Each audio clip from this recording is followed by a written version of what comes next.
Em nome desse servo que veio a este mundo para sofrer, mas ressuscitou e hoje está vivo, com grande poder e glória. Amém. No evangelho de hoje, nós temos Jesus e seus discípulos a caminho de Jerusalém. Estava se aproximando a época em que Jesus seria entregue para ser morto com zombarias, com açoites, cuspes, como ele mesmo diz. O texto diz que os discípulos estavam apreensivos. Mas Jesus os tranquiliza, né? Depois de 3 dias, o Filho do Homem, como ele gostava de se chamar, né? Ressuscitará. Lendo a continuação do texto, eu fiquei meio indignado. Porque Jesus falou sobre algo tão importante que iria acontecer com ele, que eu, como leitor, esperava que os discípulos o questionassem. Ou, ao menos, pedissem para que ele fizesse ou falasse mais a respeito. Como é que vai acontecer isso? Fala um pouco mais. No entanto, parece que o foco deles, naquele momento, não estava em Jesus. Ou na sua iminente morte que ele estava falando com eles.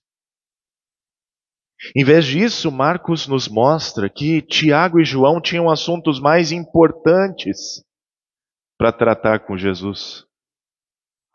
Como pedir lugares de honra de cada lado de Jesus na sua glória.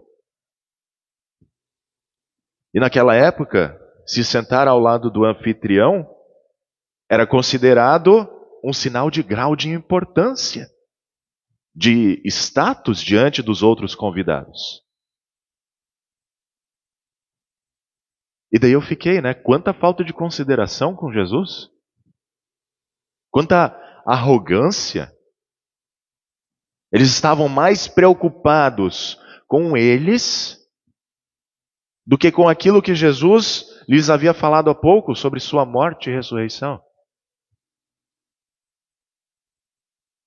Mas, aproveitando a deixa, Jesus ensina sobre quem é o mais importante. Vocês sabem que os que são considerados governadores dos povos os dominam e que os seus maiorais exercem autoridade sobre eles. Mas entre vocês, discípulos, não é assim. Pelo contrário. Quem quiser tornar-se grande entre vocês, que se coloque a serviço dos outros. E quem quiser ser o primeiro entre vocês, que seja servo de todos. Eis aqui o princípio de autoridade e liderança colocados por Jesus para os seus discípulos. Quanto mais alto o seu status, seu grau de importância, de liderança, mais você tem oportunidade de servir, de ajudar. Vamos colocar em termos práticos isso? Dentro do lar, marido e esposa servem um ao outro.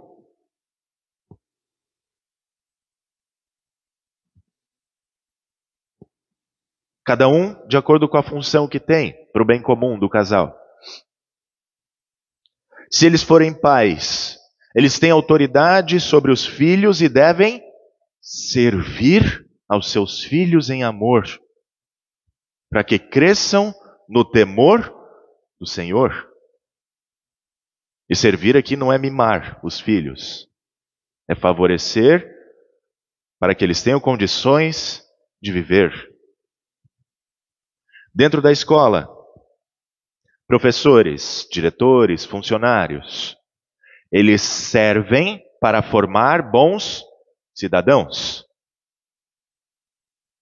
Dentro de uma empresa, patrão e empregado servem um ao outro, remunerando e sendo beneficiado pelo seu serviço. Num país não deveria ser diferente. Afinal, as autoridades instituídas são representantes de quem? De Deus. Para o bem comum da população. E não para serviço e proveito próprio. Não é à toa que nós afirmamos que com grandes poderes vem grandes responsabilidades. Quem quer tornar-se grande entre vocês, coloque-se a serviço dos outros, diz Jesus. Dentro de nós, essas palavras podem gerar dois sentimentos. Ou o sentimento de desespero, ou o sentimento de arrogância. Desespero de achar que eu preciso servir mais para ser mais importante. Ou arrogância de achar que eu já sirvo o suficiente e por isso eu já sou o mais importante. Já está bom do jeito que está. Mas aí nós caímos no mesmo erro de Tiago e João. De olhar para nós mesmos e perdermos o foco de quem? De Jesus. O ensino de Jesus não é simplesmente para nós olharmos para nós mesmos e dizermos assim: eu sirvo muito, ou eu não sirvo tanto assim. Ou se nós somos muito ou pouco importantes. Não é esse o foco. O foco do ensino de Jesus é para nós olharmos para Ele, Jesus. Pois o próprio Filho do Homem não veio para ser servido, mas para servir e dar a sua vida em resgate por muitos. Ele veio ao mundo que Ele mesmo criou, para oferecer dons e sacrifícios pelos pecados. Isso diz a carta aos Hebreus, capítulo 5, que nós lemos. E o interessante é que Cristo não glorificou a si mesmo. Mas quem o glorificou foi o Pai. Quando disse: tu és meu filho, eu hoje te gerei. Está lá na carta aos Hebreus. Em outras palavras, o objetivo de Jesus não era ser visto como o mais importante. Porque o foco dele estava em servir a humanidade perdida e condenada. A fim de que por sua morte e sua ressurreição resgatasse essa humanidade do pecado, do inferno, os seus horrores, e se tornasse o autor da salvação eterna para todos os que lhe obedecem, como afirma Hebreus. Por ter realizado o serviço que ninguém de nós conseguiria realizar, o humilde servo do Senhor se tornou o mais importante dentre os homens, que tem o nome acima de todo nome. Porque, embora ele seja o próprio Filho de Deus, aprendeu a obediência por aquilo que sofreu. E assim se tornou o nosso grande sumo sacerdote, para que possamos entrar na sua glória por meio do seu sacrifício. Hoje, esse sumo sacerdote partilha a verdadeira glória da sua cruz com todos os que são batizados com o seu batismo. E com aqueles que bebem o seu cálice da salvação, o Novo Testamento no seu sangue.